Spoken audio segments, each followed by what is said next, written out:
Welcome to the AFC North Sports Betting Preview here at Betting with Benny on FTN Bets and available on the Game Plus Network.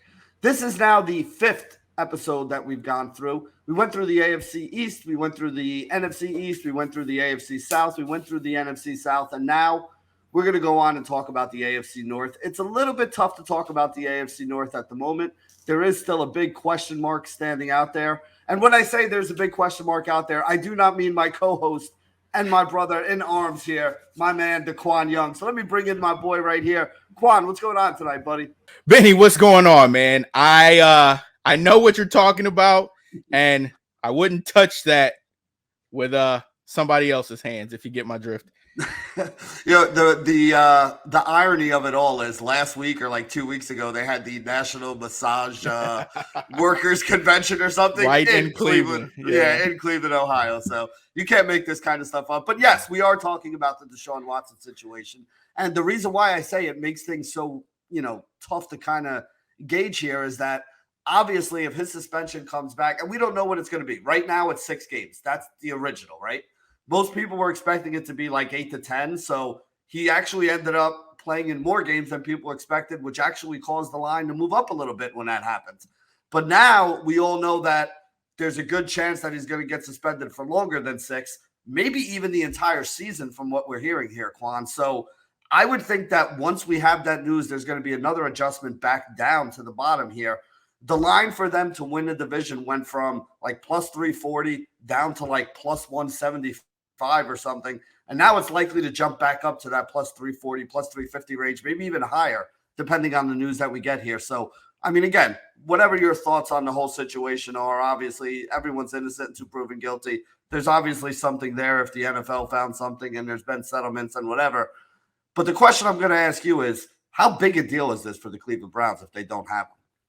I think it's a ginormous deal. You give this guy an enormous amount of money guaranteed, and you haven't seen him play football in about 2 years. And we saw it. I know we don't want to feed into the preseason narrative, but he came out and he looked like he hadn't played football in 2 years, and is starting the preseason game against the Jaguars. So the more time off, I think the more there will be an issue with him finding chemistry with his team.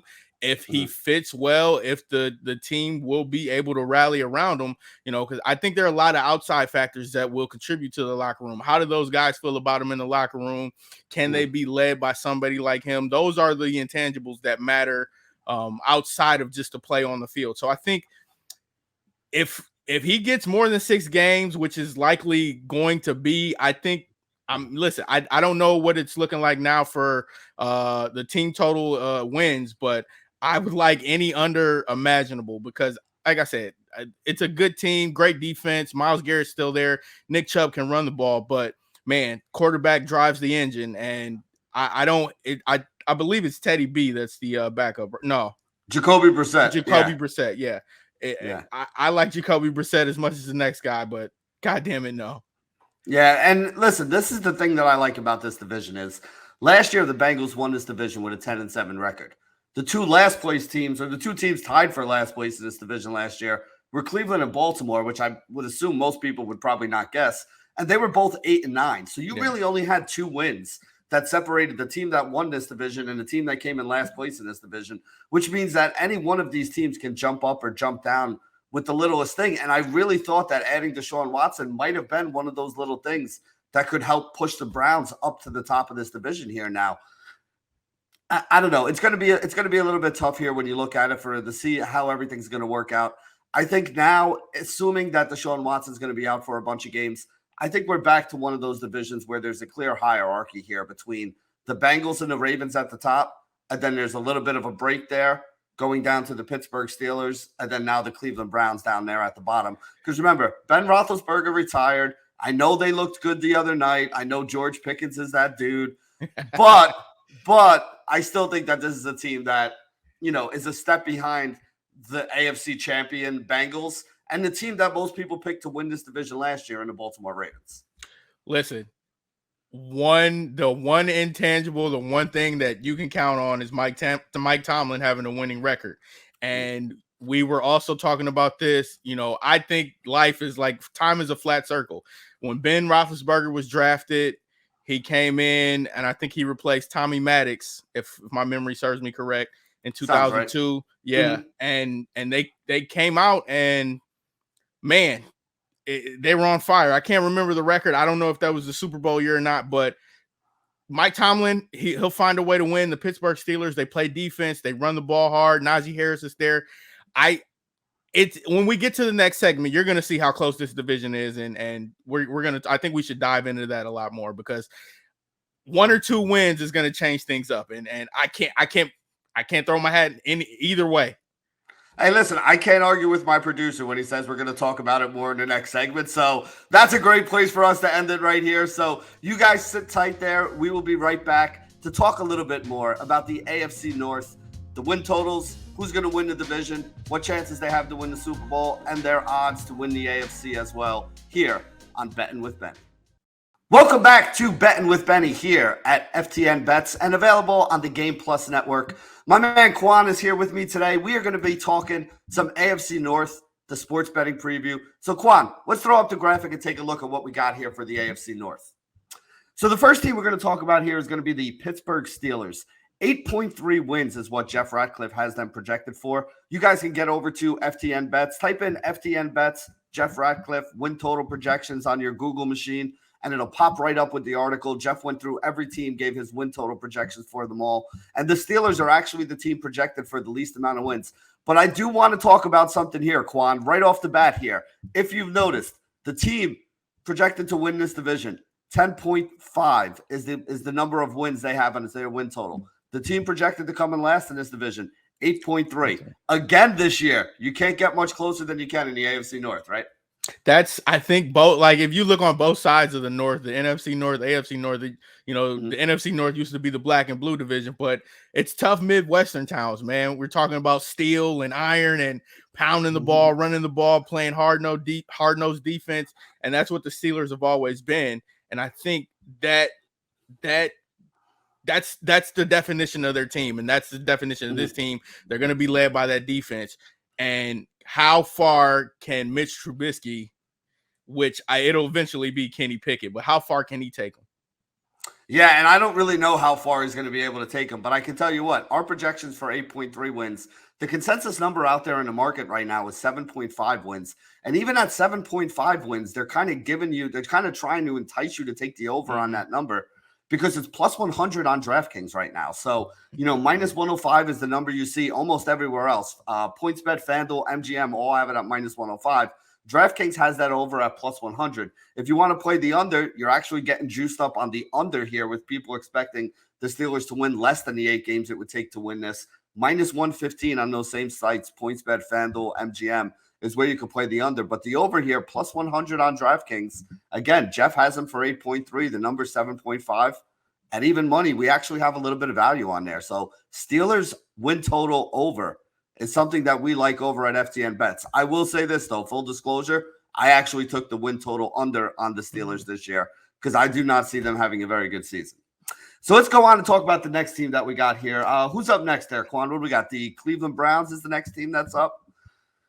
Here's what I'm going to say about the Cleveland Browns. Yes, Jeff has the projected total here at 8.8. That projected total was made actually before the Deshaun Watson, news came down. But I'm pretty sure what Jeff did there is what everybody else did there is he projected the Browns to be without Deshaun Watson for half the season. And then he put him in for, I think, the last 8 or 9 games of the season there when he made his win total projection. So really, if Watson only got 6 games, that number probably should have been a little higher at 9, which is why I said you saw that division number drop for them. You saw the AFC number drop. You saw the Super Bowl number drop when we thought that Deshaun Watson was only going to get a 6-game suspension. Now we know it's going to be longer. How long? We don't know. But here's the problem I have now, Quan. Normally when we look at these numbers, there's 5, 6, 7 different books that have a win total number up that we're looking at to try to find which one is the best. There are only 2 books that still have a number up for the Cleveland Browns until we get this news, which, again, we're doing this show in the middle of August. I don't know, what's today's date? The 14th, the 15th, something like that. 14th, we don't have the definitive answer on what the new situation is going to be with Watson. At 8.5, which is the number that's out there in the market, FanDuel, BetMGM, the only two books that still have a number up here. 8.5 is the number out there in the market. It's plus 125 to the over on FanDuel, minus 130 to the under on BetMGM is the best place to play the under. I like the under here because even if Watson only gets 8 games, I still think that this number is probably right. If he does get a whole season, though, this number is probably at least 1 to 2 wins too high. So for me, even though it's juiced up a little bit, I like the under 8.5 wins at the minus 130. What do you think of that? I think it's very clever that they just put it right smack dab in the middle, and they're going to make you decide, will they be good enough to get halfway there, or will they be bad enough to get halfway there? Like I said, man, I would hit this under just because it's so many questions that we don't have answered, and it seems like an easy play. Like, I think Deshaun Watson would have struggles just getting back into the flow, and then it's going to be a team that's, they got things that are iffy in the middle of the season, beginning of the season. No matter what, when he comes back, it's going to be on the rock. So I think under would be the play here, if anything. Yeah, and like I said, what really happened with the books out there is, this was a minus 110 number. And rather than move it up to 9.5 or 7.5, they kept it at 8.5, but they did change, they obviously changed the payouts, which is basically like they're moving the number when you change the payouts here. Again, normally we see minus 110 as the standard number. It's plus 125 to the over. Normally we see like minus 110 as the standard number to the bottom. It's minus 130. So they're already taking some of that back, knowing that the under is more likely to happen. I still think we can get a good number at minus 130. I forget which one. MGM has it at minus 130. FanDuel already has it, I think, at minus 140. So you are getting a little bit of a better number there on BetMGM. So that is the place to play the under for the Cleveland Browns. Like I said, I like the over for the Steelers, and part of the reason is because I like the under for the Browns. But let's move on and talk about the next team here, Quan. The defending AFC champion Cincinnati Bengals. 9.4 is the number of wins that Jeff Ratcliffe has them projected for. 9.5 is the number out there in the market. It is juiced up to the over a little bit. Minus 125 on PointsBet and BetMGM. The under is plus 110 on FanDuel. I mean, listen, we are under 9.5 here with that 9.4 number, but this number is very close to what the number that the market is offering for us. So I don't really have any interest in playing that number. What I do have a little bit of interest in playing here, though, is the division number, right? Because really, to me, like I said before, I think we're down to a 2-horse race right now. If the Cleveland Browns aren't going to have Watson for most of the season, I can't see that Jacoby Brissett leading them to, a division crown. I also don't think the Steelers are going to bounce back right away. It's going to take them a couple games to figure things out. Even if you do like Mitch Trubisky, it's still a new quarterback running a new system for the first time. So the beginning of the season, they may struggle a little bit until he gets everything down. And that scares me a little bit with them. So really, I think it's either the Bengals or the Baltimore Ravens here to get plus 200 on the defending AFC champions just to win their division. When Quan, they didn't lose anybody, right? Yeah. It's not like they had a bunch of guys leaving free agency. They had a whole bunch of 22. Yeah, they had a whole bunch of 22, 23-year-old kids that you would think took a step forward in their career, especially after getting the experience and the taste of the playoffs and not coming down there and being complacent because they didn't win the Super Bowl. I mean, listen, at plus 200, that's my favorite way to play the Cincinnati Bengals here. I like that number a lot. What do you think? I like that, avoiding the win total. Regardless, I think if it's a 2-horse race, I have a little more faith in the Bengals than I would the Ravens, just because of, like you mentioned, the growth and them not losing anybody. Like they had major O-line issues, and they were a couple of plays away from winning the Super Bowl. So, I think they did what they needed to do to protect Joe Burrow. The Burrow-Chase connection, the Burrow-Higgins connection, I think is going to be off the chain this season. And playing them at the division at plus 200 is the way to go out of, if we're just looking at it as a team bet. And like you said, the other thing too, I mean, the entire team is 25 years old or younger. So they're all in the prime of their career. They're all in that part of the career where the curve on their athletic ability and their football skills are all going up right now. They're all still learning. I mean, we forget, like, Chase was a rookie last year. Higgins was a rookie 2 years ago. So was Burrow. Like, these guys are only in their third year in the league. Yeah, Burrow's a little bit older, but he's still only 25 years old. And that guy, just an absolute stud right there. And then you have the receivers there. This is a very, very dangerous offense. There is no way to stop them there. The defense played a lot better at the end of last season, which is something that propelled them in there as well. And again, if you think it's a 2-horse race, plus 200 is just way too big a number. If either one of these teams was like plus 150 or below, I'd be like, all right, that's probably, still a good value, but, probably more where the number could be. At plus 200, I just think that's too good a number there. So go and take the Cincinnati Bengals plus 200 to win the division. You want to find out where the best number is on that? Get over to ftnbets.com. Go up to the icon on the top of the screen. It says tools. Click on the tools icon. Right underneath there, you're going to see an icon that says prop shop. You click on the prop shop, type in Cincinnati Bengals. It will show you every single book that is out there in whatever state you're looking, and it'll show you where the number is right there. Take the best number. Plus 200 is the best number that we saw out there. I forget what book it's on, though, which is why I'm giving you the directions to go look it up yourself. All right, so go ahead. Let's throw up that graphic one more time. Talk about the last team that we haven't talked about here, and that is the Baltimore Ravens, the team that most people thought was going to win this division last year, and they wound up not winning this division. They did have some injury issues there. I think we got 12 games was all we got last year out of Lamar Jackson, the 2019 NFL MVP, who we're also going to be talking about in a little bit one more time here. So Jeff Ratcliffe has them projected for 10.5 wins. The consensus number out there in the market is 10.5 wins, but it's a juiced up 10.5 wins.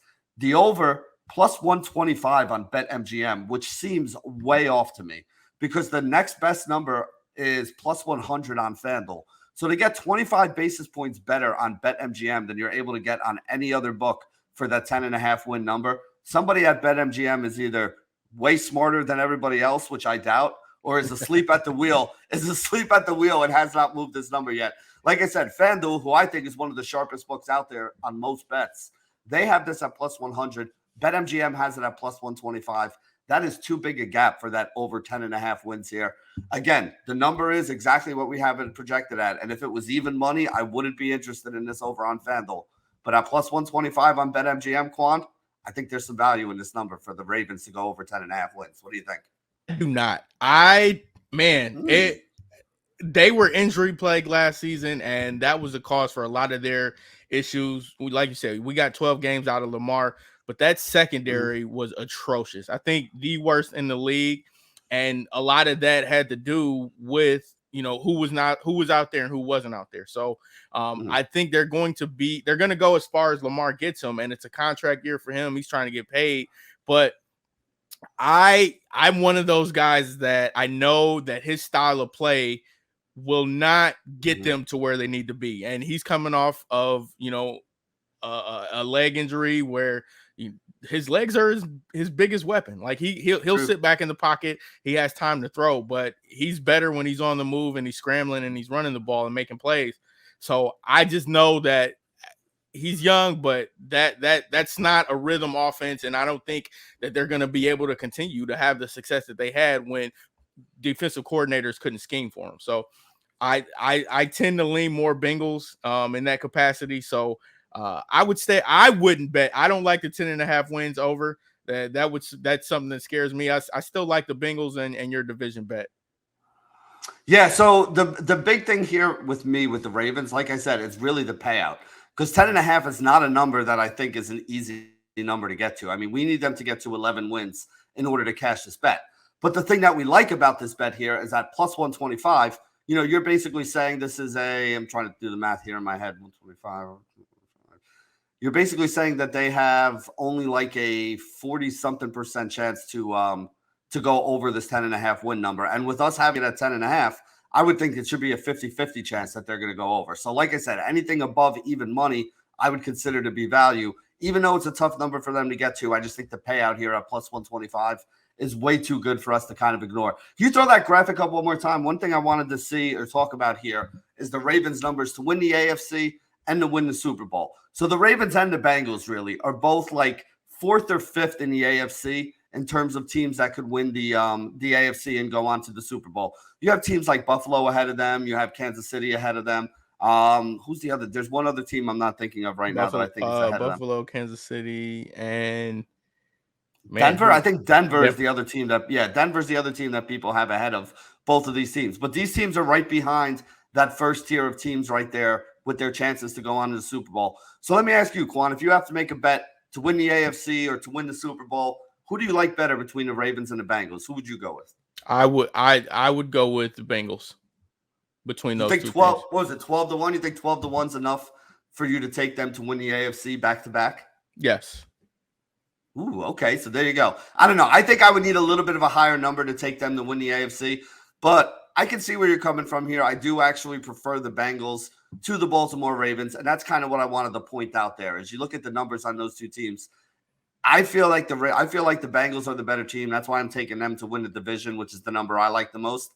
But if you think the Bengals are the better team, you're getting a better payout on them than the Ravens, which, again, I'm not trying to knock I don't want people to think we're saying the Ravens are going to suck or they're not going to be good. Like, asking a team to win 11 games is not an easy thing to do, right? No. Not one team in this division won 11 games last year, and these were all pretty good teams last year in the NFL. So just keep that in mind there, guys. We're going to take one more quick commercial break right here, and we'll be right back with some of our favorite player prop bets for the 2022 season here on Betting with Benny. Welcome back to the AFC North Sports Betting Preview here at Betting with Benny. I am your host, Benny Ricciardi at FTN Bets. I got my man, Deqwan Young, here with me. Quan, let's throw up those player prop graphics and talk about the last couple guys we got to talk about here. So the first player prop that I am a big fan of for the 2022 season is going to be Rashad Bateman over 4.5 touchdowns. So Bateman is taking over as the number one wide receiver for the Baltimore Ravens this year. And remember, you look back at Marquise Brown over the last 3 seasons, 7, 8, and 6 touchdowns over the last 3 seasons for this Ravens team as their wide receiver one. Brown in those 3 seasons averaged over 106 targets. So Bateman is going to be stepping in to a role that's at least 30 to 40% bigger than the role that he played last year with this team. You know, Jeff Ratcliffe has him projected for 107 targets. Kyle Murray has him projected for 123 targets. So we got a blended average of 115 targets for Rashad Bateman this year on our projections. And again, the average number of catches or the average number of targets that Marquise Brown saw when he was in a Ravens uniform was 107 per season. So it's not crazy to think that he's going to put up the same kind of touchdown numbers that we saw out of Hollywood Brown, which were 6, 7, and 8 over the 4.5 that we need to cash this. Minus 112 at FanDuel. I just think this Rashad Bateman number is way too low for a guy who's going to be stepping into such a big role. Throw up the next one there, Quan. The next one, our boy Ja'Marr Chase. And as much as I love Ja'Marr Chase, I'm taking the under on 84.5 receptions here for Ja'Marr Chase. Ja'Marr Chase played all 17 games in 2021, finished the year with 81 catches, offensive rookie of the year, absolute stud. We got him projected for another big season, 1,258 yards. But 1,258 yards is about 200 yards below the 1,455 we had last year. And here's the problem I have with the over on all of these Cincinnati Bengals pass catchers. You have the same team here for Cincinnati that we had last year. So the same target should probably go in the same direction. Chase is probably going to lead the team. Higgins is probably going to be a close second. You're going to have Tyler Boyd with a lot of targets in a distant third. Yes, they lost C.J. Uzomah, but they brought in Hayden Hurst, and they expect him to be involved in the passing game a little bit here. So where are these extra targets and extra catches going to come from for Ja'Marr Chase or for T. Higgins or for Tyler Boyd or for Hayden Hurst for that matter? And that's the problem that I have. When I'm looking at guys who we're expecting to take a step up in the number of catches they're going to get or the number of yards they're going to get or the number of touchdowns they're going to get, I want a guy like Rashad Bateman who's stepping into the abyss that some number one wide receiver left. I don't want to take a guy to go over numbers, put up numbers that he's never put up before in his NFL career, and do it when everybody that was on that offense is going to be back this year. If anything, I think they're going to be in more games where they're winning by a lot and they're not throwing it as much, which could actually make the under even more likely. So I like the under on receptions for Ja'Marr Chase, minus 115 over on DraftKings. And then throw up the last one because this is one that I said we're going to talk about later. Lamar Jackson in 2019, when he won his MVP, he threw for 3,127 yards. Lamar Jackson's been in the league for 4 years. That is the most yards Lamar Jackson has ever thrown for. Now, again, he did throw for 2,800 yards in only 12 games last year, which would have put him on pace to be over this 3,500 yards here. I don't really care, though, because Quan said something in the beginning of the show, and I'm going to run with it on why I like the under here on Lamar Jackson. Lamar Jackson misses a game just about every year. Lamar Jackson, with the way he plays, is a guy that is prone to injury. Lamar Jackson is going to need to play all 17 games if he's going to throw for over 3,500 yards and I'm banking that he doesn't play all 17 games this year. I know, I hate to say it, I'm not wishing an injury on anybody, but I just think it's tough for this guy to stay healthy. And because of that, I like the under 3,500 passing yards on FanDuel at -112. So, Quan, those are my 3 favorite prop plays. Which one do you like? Which one would you be fading? Which one do you think the people should be putting their entire savings on for the 2022 NFL season? Let's take the Lamar Jackson under. Listen, if they are up in games, they're going to grind it out. They're going to try to chew the clock out and win it with their defense. If they're down, they're pretty much still going to be able to, or they're going to have to run the ball because, teams are probably going to drop 3 and make Lamar beat them with their arm, and something that he hasn't done consistently. So I like the under. He has to stay healthy. Those are a lot of variables there. Let's throw cash on it. You know what? We didn't even really talk about it either, but Dobbins and Edwards are expected to be back this year. Dobbins looks like he's going to be ready for week 1. Edwards may not be, but he'll be back in short order too.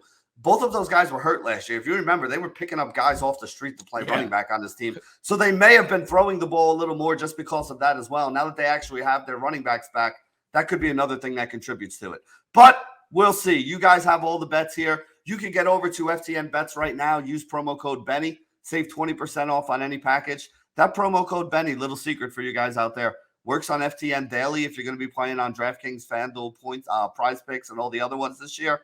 And it also works on FTN Fantasy. So if you're going to get into those underdog drafts or those drafts on Sleep or even the new drafts that they got the best ball over on DraftKings, which is what I'm going to be doing after the show for a couple hours myself. You can get over to FTN Daily over there. Use that promo code Benny. Save 20% off on any of those packages. Like I said, it's football season, guys. We're rolling into it right here. The first games are going to be starting in less than 30 days from now, Quan. I know you're excited about it. I am as well. For Quan, this is Benny signing off for Betting with Benny here on FTN Bets.